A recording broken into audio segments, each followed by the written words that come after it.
me. Steph Curry, Golden State Warriors point guard, had the win over the Knicks last night.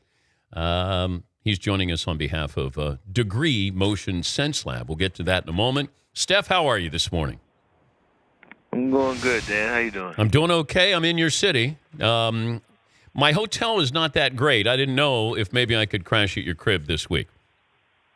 If you want to make the trek over to the East Bay, you let me know. Is there enough room there? Is Open Riley door policy to you. Yeah, Riley, like everybody will be cool if I go over there, knock on the door, and just say, "Dad sent me."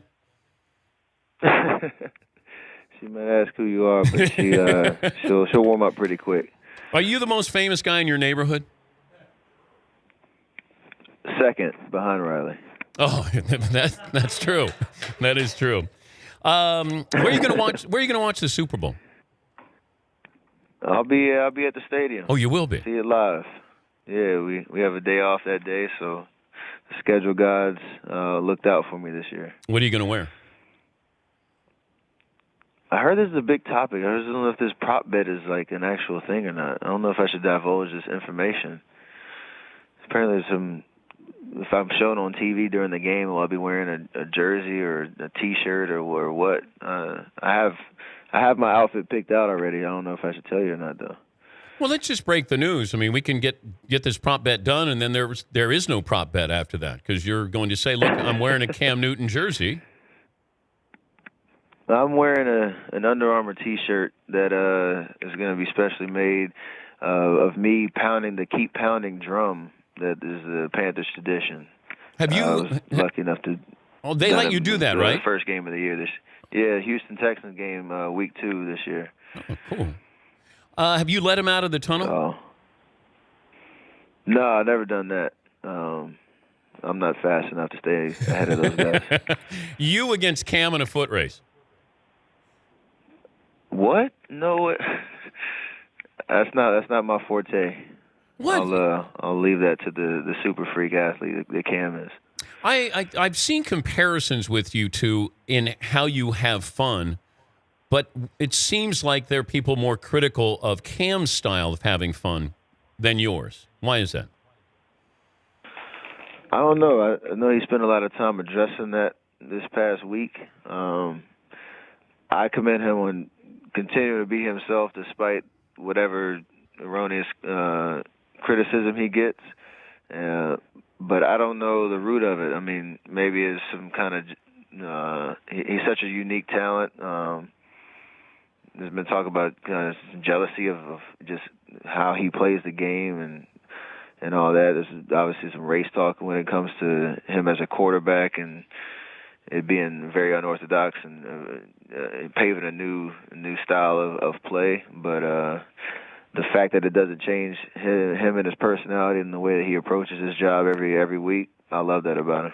But is this generational? Is this just older, members of the media or, older fans and how they view a quarterback playing that position and celebrating that way that we didn't see others do the same thing?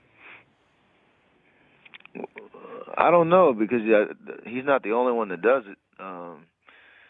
You might get the most coverage in the end zone because he's scoring so much, but obviously with the discount double check, Aaron Rodgers celebration, you can go around the league. I'm pretty sure there's other examples, but he's not the only one that's having fun celebrating, even at the quarterback position. He's Steph Curry, Golden State Warriors point guard. Did Steve Kerr break the clipboard? Was he angry at you guys? What is going on? He was angry at us. What happened? I shouldn't be laughing, but he did break the clipboard in the first quarter yesterday. I was telling somebody we're 44-4, and our coach is breaking whiteboards in the middle of huddles. So things are never too good, right? Did you laugh when he did it? Maybe inside. I waited till after the huddle had broken out, and then I had a little laugh because I know he was going to get into us because we were playing terrible and turning the ball over and all that, but I wasn't so sure he meant to break the whiteboard because when it happened, I think the piece that broke off got caught in his suit, and he was trying to hold on to it but keep talking at the same time, and he was a little flustered. So it was just it was a funny scene. I wish we had video of that for sure.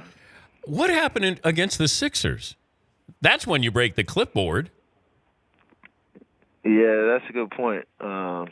Basically a tale of two halves. But we know this year we're going to get everybody's best shot. So if we, don't play well for any stretch of the game, like this is the NBA, there's obviously talent everywhere. Even with Philadelphia, they're capable of making runs and doing what they did in the second half. So thankfully we got out of there with a win, but not our best effort in the second half. I know you guys are compared to the Bulls and can you win 73 games, but I saw where there's comparisons with you and Michael Jordan with your value to your team and being an MVP. What do you think of those comparisons? I really don't know how to feel about them because I'm in the moment and I don't really think in those terms, to be honest. Like, I just try to. I'm going out there trying to help my team win and doing what I can to make that happen. Playing well, pushing myself to new levels each year. So it's really hard to kind of separate myself from that and kind of from an outside perspective, outside looking in, what my value is to the team. I don't really think of it in those terms because everybody on our team has a role in our success, and if I do my job, then hopefully that trickles down. I also read columns where people might get bored. Like, we've seen how great you guys are, and now we're waiting to see if you get to 73 wins. Like that, you can watch you guys play even last night, and you kind of go through the motions, and you beat the Knicks. But are you guys too good that we're getting bored with what we see, or is it our fault here? I would definitely blame that on everybody but us. Like we're not worried about impressing every night. Like obviously, if we play our style of basketball, it's usually pretty exciting. It's pretty fun. We're showing off our skills and talents, but like the reason we had our coach lose his clipboard last night. There's periods in games where we don't play up to our standard and we have to refocus and log back in. That's what keeps us, hopefully, the mission of getting better for the playoffs when that comes around. Did Carmelo scratch you last night playing defense on your head? Yeah, I got a nice wound. Yeah, that was a nice hand check. Because he's not used to playing defense. That's what that's the story is that Carmelo was trying to play defense, Steph. You started stuff again. Well, you had to laugh when you saw Carmelo out there on you, right? You had to go, come on. So I was ready to make a move, and I kind of got into my package and tried to escape the claw, but I was unsuccessful.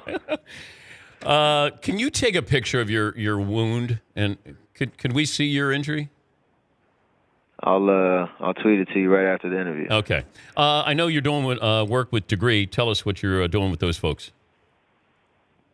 Yeah, with Degree and the Motion Sense Lab that we've been studying my movement on the court and the analytics and data that goes behind it. And Degree is the world's first deodorant that's activated by movement. So all the stuff that I do on the floor, we're analyzing and studying and trying to make me better. So hopefully that'll help me avoid facial wounds and anything in the future. I can get a little faster and make that happen. DegreeMotionSenseLab.com. It's Steph Curry. Every move counts. How much do you run? How many miles do you run per game? Have you ever done like a Fitbit or something on that? Yeah. Well, there's all sorts of cameras and things in our arenas that we play in now. So I think it's around. It's north of 3 miles each game. So that's a lot of running. Hey, always great to talk to you. Have fun this week, and good luck on Super Bowl Sunday. Sounds good. I appreciate it, as always. Thank you, man. That's Steph Curry, Golden State Warriors point guard.